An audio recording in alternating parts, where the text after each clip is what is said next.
എല്ലാവർക്കും news first മലയാളത്തിന്റെ പുതിയ വീഡിയോയിലേക്ക് സ്വാഗതം. ക്രിക്കറ്റ് ലോകത്തെ ഏറ്റവും പുതിയ വാർത്തകൾ ആദ്യമേ അറിയാൻ ഈ ചാനൽ മറക്കാതെ സബ്സ്ക്രൈബ് ചെയ്യുക.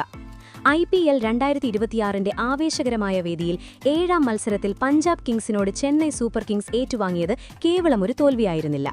അത് ലോകമെമ്പാടുമുള്ള ക്രിക്കറ്റ് ആരാധകരെയാകെ ഞെട്ടിച്ച ഒരു മഹാദുരന്തമായിരുന്നു. തോൽപ്പിക്കാൻ അസാധ്യമെന്ന് കരുതപ്പെട്ടിരുന്ന തങ്ങളുടെ സ്വന്തം തട്ടകമായ ചെപ്പോക്കിലെ ഈ തുടർച്ചയായ 2ാം പരാജയം CSK ആരാധകരുടെ ഹൃദയം തകർത്തു. എന്നാൽ യഥാർത്ഥ കൊടുങ്കാറ്റടിക്കാൻ പോകുന്നതേ ഉണ്ടായിരുന്നുള്ളൂ. മത്സരം ശേഷം ക്യാമറകൾക്ക് മുന്നിലെത്തിയ മഹാനായ MS ധോനി ടീം മാനേജ്മെന്റിന്റെയും ക്യാപ്റ്റൻ ഋതുരാജ് ഗേക്വാദിന്റെയും ഉറക്കം കെടുത്തുന്ന രീതിയിൽ ഈ പരാജയത്തിന്റെ ഒരു പോസ്റ്റ്മോർട്ടം തന്നെ നടത്തി. കഴിഞ്ഞ 15 വർഷത്തിനിടയിൽ ഒരിക്കൽ പോലും ധോനിയിൽ നിന്ന് ക്രിക്കറ്റ് ലോകം കേട്ടിട്ടില്ലാത്ത സത്യത്തിന്റെ തീക്ഷ്ണതയുള്ള വാക്കുകളായിരുന്നു അത്. MA ചിദംബരം സ്റ്റേഡിയത്തിലെ ഫ്ലഡ് ലൈറ്റുകൾ പതുക്കെ മങ്ങിത്തുടങ്ങിയപ്പോൾ ഗ്യാലറികളിലെ ആ മഞ്ഞക്കടൽ ഭയാനകമായ ഒരു നിശബ്ദതയിലേക്ക് വഴുതി വീണിരുന്നു. അപ്പോൾ കളിക്കളത്തിലെ ശാന്തതയ്ക്ക് പേരുകേട്ട ധോനിയുടെ മുഖത്ത് ആ പഴയ ചിരി ഉണ്ടായിരുന്നില്ല. മറിച്ച് അദ്ദേഹത്തിന്റെ കണ്ണുകളിൽ ആഴത്തിലുള്ള ആശങ്കയും പറയാതെ പോയ വേദനയും ടീമിന്റെ പ്രകടനത്തോടുള്ള കടുത്ത അമർഷവും പ്രകടമായിരുന്നു. ബ്രോഡ്കാസ്റ്റർമാരുമായി സംസാരിച്ചപ്പോൾ യാതൊരുവിധ നയതന്ത്രവുമില്ലാതെ, ഒട്ടും വളച്ചുകെട്ടില്ലാതെ പൊള്ളയായ തന്ത്രങ്ങളുമായി കളത്തിലിറങ്ങിയ സ്വന്തം ടീമിനെതിരെ അദ്ദേഹം ആഞ്ഞടിച്ചു. ഒരു പ്രൊഫഷണൽ വേൾഡ് ക്ലാസ് ടീം എന്ന നിലയിൽ തങ്ങളിപ്പോൾ മൈതാനത്തെടുക്കുന്ന തീരുമാനങ്ങൾ ഒരു തരത്തിലും മത്സരം വിജയിപ്പിക്കാൻ ഉതകുന്നതല്ലെന്ന് ധോനി വ്യക്തമാക്കി. ചെന്നൈ സൂപ്പർ കിങ്സ് എക്കാലത്തും അറിയപ്പെട്ടിരുന്ന അടിസ്ഥാന ക്രിക്കറ്റിംഗ് സെൻസിൽ നിന്നുപോലും ടീം വ്യതിചലിച്ചു പോയെന്ന് അദ്ദേഹം തുറന്നടിച്ചു. ആരെയും സംരക്ഷിക്കാൻ നിൽക്കാതെ നിലവിലെ ക്യാപ്റ്റൻ ഋതുരാജ് ഗേക്വാദിന്റെ നേതൃത്വശേഷിക്ക് നേരെ വലിയൊരു ചോദ്യചിഹ്നമുയർത്താൻ അദ്ദേഹം മടിച്ചില്ല. ഈ സീസണിൽ ഋതുരാജിന്റെ ക്യാപ്റ്റൻസി തന്നെ വല്ലാതെ നിരാശപ്പെടുത്തുന്നുവെന്ന് പറഞ്ഞ അദ്ദേഹം ഒരു ചാമ്പ്യൻ ക്യാപ്റ്റനു വേണ്ട ആത്മവിശ്വാസമോ മൂർച്ചയോ ഗേക്വാദിന്റെ ശരീരഭാഷയിൽ ഇല്ലെന്ന് ചൂണ്ടിക്കാണിച്ചു. ഇത്രയും എക്സ്പീരിയൻസ് ഉള്ള സഞ്ജു ടീമിലുണ്ടായിട്ടും സഞ്ജുവിലേക്ക് ക്യാപ്റ്റൻസി ഇതുവരെ മാറ്റാൻ കഴിയാഞ്ഞത് വലിയൊരു തിരിച്ചടിയായി എന്ന് ധോനി തുറന്നു സമ്മതിച്ചു. ഇന്ത്യയ്ക്ക് ലോകകപ്പ് നേടിക്കൊടുക്കാൻ അവൻ അറിയാമെങ്കിൽ അവനിത് അതിലും ഭംഗിയായി ചെയ്തേനെ എന്ന് പറയാൻ ധോനി ഒട്ടും മടിച്ചില്ല. ഇന്നത്തെ സമ്മർദ്ദഘട്ടങ്ങളിലെ ബൌളർമാരുടെ റൊട്ടേഷനും അങ്ങേയറ്റം പ്രതിരോധത്തിലൂന്നിയ ഫീൽഡ് സെറ്റിംഗും ദിശാബോധമില്ലാത്തതും അനുഭവ സമ്പത്തില്ലാത്തതുമാണെന്ന് ധോനി വിമർശിച്ചു. ടീമിന്റെ ഡ്രസ്സിംഗ് റൂമിൽ കാര്യങ്ങൾ അത്ര പന്തിയല്ലെന്നും പുതിയ നേതൃത്വത്തിന് കീഴിൽ ടീമിന് സ്വന്തം ഐഡന്റിറ്റി നഷ്ടപ്പെടുകയാണെന്നും അദ്ദേഹത്തിന്റെ വാക്കുകൾ അടിവരയിട്ടു. പരാജയത്തിന്റെ അവശിഷ്ടങ്ങൾ ചികഞ്ഞുകൊണ്ട് ചെന്നൈയുടെ അഹങ്കാരമായിരുന്ന ചെപ്പോക്കിലെ കോട്ട തകർത്തുകളഞ്ഞ് 7 പ്രധാന കാരണങ്ങൾ ധോനി എണ്ണിപ്പറഞ്ഞു.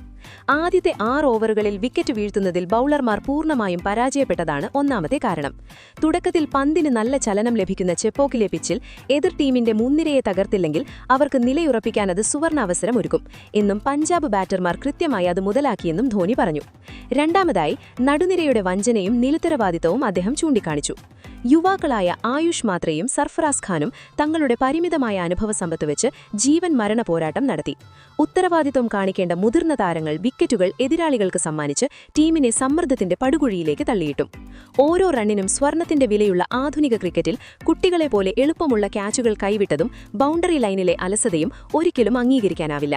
ഇത്തരം അലസത ഒരിക്കലും CSKയുടെ സംസ്കാരമായിരുന്നില്ലെന്നും മൂന്നാമത്തെ കാരണമായി അദ്ദേഹം വ്യക്തമാക്കി. നാലാമതായി സ്പിന്നർമാർക്ക് എക്കാലത്തും അനുകൂലമായ ചെപ്പോക്കിലെ പിച്ചിൽ സ്പിന്നർമാരുടെ പഴയ ആധിപത്യം പൂർണ്ണമായും അപ്രത്യക്ഷമായത് അദ്ദേഹം എടുത്തുകാണിച്ചു. ബൌളർമാർ ശരിയായ ലൈനിൽ പന്തെഴിഞ്ഞില്ല, ക്യാപ്റ്റൻ അവരെ ശരിയായ സമയത്ത് ഉപയോഗിച്ചുമില്ല. മത്സരത്തിന്റെ ഗതി മാറ്റിയ ഏറ്റവും നിർണായകമായ ഘടകവും അഞ്ചാമത്തെ കാരണവുമായ ഡെത്ത് ഓവറുകളിലെ ദിശാബോധമില്ലായ്മയെക്കുറിച്ചും ധോനി വാചാലനായി. സ്ട്രൈക്ക് ബൌളർമാരായ ഖലീൽ അഹമ്മദും മധീഷ പധിരാനയും നിർണായക നിമിഷങ്ങളിൽ പൂർണ്ണമായും താളം തെറ്റി. യോർക്കറുകൾ എഴിയാനുള്ള ശ്രമത്തിൽ അവർ തുടർച്ചയായി ലോ ഫുൾ ടോസുകൾ എറിഞ്ഞ് മത്സരം ഒരു താളത്തിൽ വെച്ച് പഞ്ചാബിന് നൽകി എന്ന് അദ്ദേഹം രോഷത്തോടെ പറഞ്ഞു. പഞ്ചാബിന്റെ ശ്രേയസ് അയ്യരും ശശാങ്ക് സിംഗും തകർത്തടിച്ചപ്പോൾ അവരെ തടയാൻ ക്യാപ്റ്റൻ ഋതുരാജ് ഗേക്വാദിന്റെ പക്കൽ യാതൊരു തന്ത്രവും ഉണ്ടായിരുന്നില്ല. കളിക്കളത്തിൽ അദ്ദേഹം പൂർണ്ണമായും നിസ്സഹായനായി കാണപ്പെട്ടു എന്ന തന്ത്രങ്ങളുടെ ശൂന്യതയാണ് ആറാമത്തെ കാരണമായി ധോനി ചൂണ്ടിക്കാണിച്ചത്. ഏറ്റവും അവസാനമായി വിജയിക്കണമെന്ന ആവേശത്തോടെയല്ല, മറിച്ച് വെറുമൊരു ഔപചാരികത തീർക്കാൻ വേണ്ടിയാണ് കളിക്കാർ കളത്തിലിറങ്ങുന്നതെന്നും ടീമിനുള്ളിലെ ഈ വിജയതൃഷ്ണയുടെ അഭാവം തികച്ചും നിരാശാജനകമാണെന്നും അദ്ദേഹം കൂട്ടിച്ചേർത്തു. ധോനിയുടെ അമർഷം അവിടെ കൊണ്ട് അവസാനിച്ചില്ല. CSKയുടെ ഭാവിയെക്കുറിച്ച് അദ്ദേഹം നടത്തിയ പ്രവചനം ഏവരെയും സ്തംഭിപ്പിക്കുന്നതായിരുന്നു. പഴയതും പരാജയപ്പെട്ട ഈ തന്ത്രങ്ങളിൽ ഉടൻ തന്നെ മാറ്റം വരുത്തിയില്ലെങ്കിൽ ഈ സീസണിലും പോയിന്റ് പട്ടികയിൽ ഏറ്റവും അവസാന സ്ഥാനത്ത് തന്നെ ടീം ഫിനിഷ് ചെയ്യുമെന്ന് വളരെ കർശന ഭാഷയിൽ അദ്ദേഹം മുന്നറിയിപ്പ് നൽകി.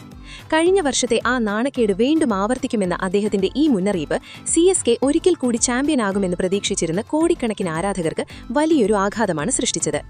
ടീമിന്റെ ഈ മോശം പ്രകടനത്തിൽ താൻ പൂർണ്ണമായും മടുത്തുകഴിഞ്ഞുവെന്നും ഇനിയെങ്കിലും വൈകാതെ ടീം മാനേജ്മെന്റ് കടുത്ത തീരുമാനങ്ങൾ എടുക്കണമെന്നും ധോനി ഈ വാക്കുകളിലൂടെ പരോക്ഷമായി ആവശ്യപ്പെടുകയാണ്.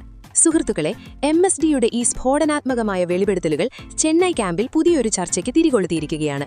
ഋതുരാജ് ഗേക്വാദിന്റെ ക്യാപ്റ്റൻസിയാണോ യഥാർത്ഥത്തിൽ ഈ പരാജയത്തിന് കാരണം, അതോ ടീമിനെ ഉണർത്താൻ ധോണിയുടെ ഈ രൗദ്രഭാവം അനിവാര്യമായിരുന്നു എന്ന ചോദ്യം ബാക്കിയാവുന്നു.